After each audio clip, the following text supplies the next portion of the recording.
தீபம் அகர்பத்தி ஒரு தெய்வீக அனுபவம்.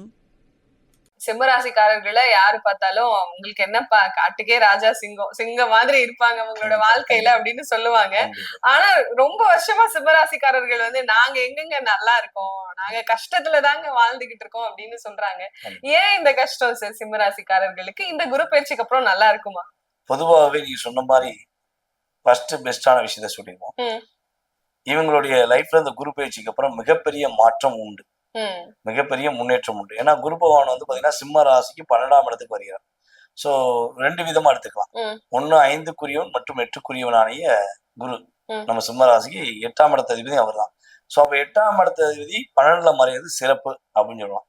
அப்ப 8ஆம் இடத்த அதிபதி 12ஆம் இடத்துல உச்சம் பெறுகிறதும் ஒரு அற்புதம் அப்படின்னு சொல்லலாம். சோ அப்ப சிம்ம ராசிக்காரங்களுக்கு மிகப்பெரிய சிரமம், மிகப்பெரிய போராட்டம், மிகப்பெரிய மன அழுத்தம், இந்த வாழ்க்கையோட மிகப்பெரிய கஷ்டத்தை சந்திக்க அப்படின்னு சொல்லக்கூடிய சிம்மராசிக்காரங்களுக்கு சிரமம் இல்லாத வாழ்க்கையை குரு பகவான் பரிபூர்ண பார்வை மூலமா ஃபர்ஸ்ட் கொடுக்குறேன். சோ நீங்க கேட்ட கேள்விக்கு என்னன்னா, ஏன் இந்த கஷ்டம்? சிம்மராசிக்காரங்க நீங்க சொன்ன மாதிரி சிம்மாசனம் மாதிரி கம்பீரமான நபர்களா இருப்பாங்களே, இப்ப ஏன் அவங்க தன்னை இழந்தாங்க, தன்னுடைய வாழ்க்கையில அந்த கம்பீரத்தை இழக்கிறாங்க அப்படின்னா, ஃபர்ஸ்ட் இந்த வேலையை செஞ்சது யாருன்னா நம்ம சனி பகவான் தான்.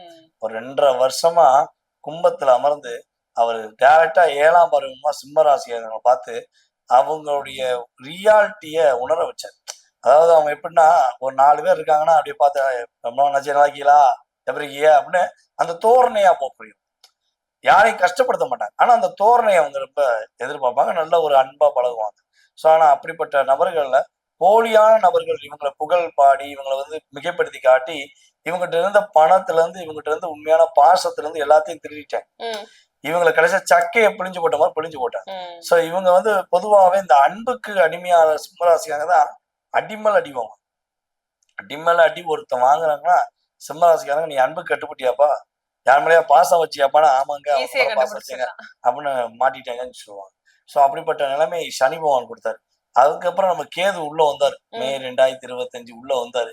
அவர் வந்ததுல இருந்து பாத்தீங்கன்னா அழுத்தம் அழுத்தம் மன அழுத்தம், இவங்க நிறைய விஷயங்கள், இவங்க ஒரு கற்பனை கோட்டை கட்டி வச்சிருக்காங்க வாழ்க்கையில.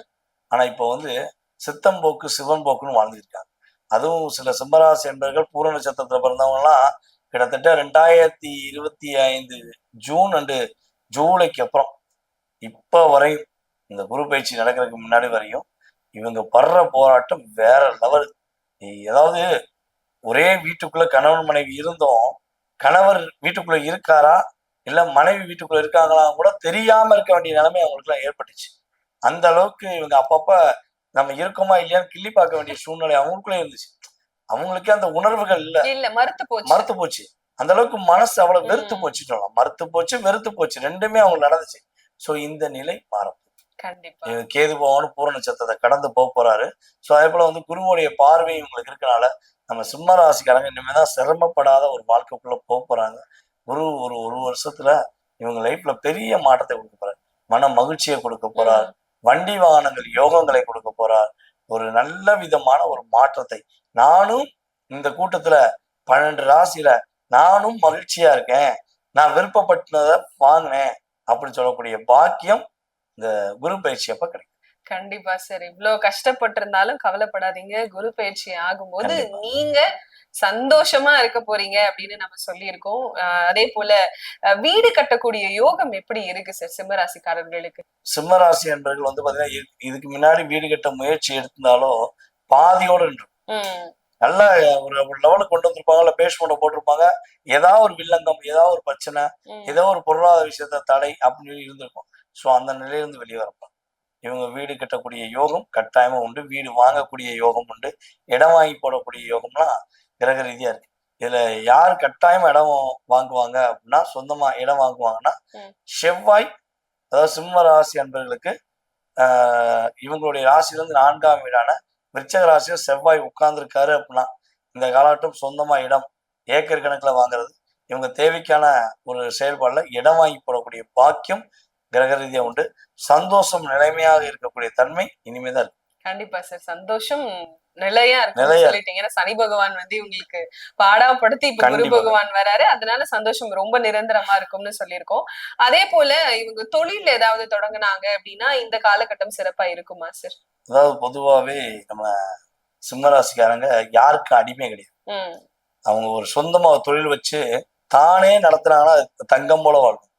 இவங்க வந்து யாரையா நம்பி என் அண்ணன் பாத்துக்கிடுவான், எங்க அக்கா பாத்துக்குவான், எங்க தம்பி பாத்துக்குவான், இல்ல என் மனைவி பாத்துக்குவாங்க, இல்ல என் குழந்தை பாத்துக்குவோம், இல்லாட்டி மேபி எனி ஒன் உறவு அல்லது நட்பு.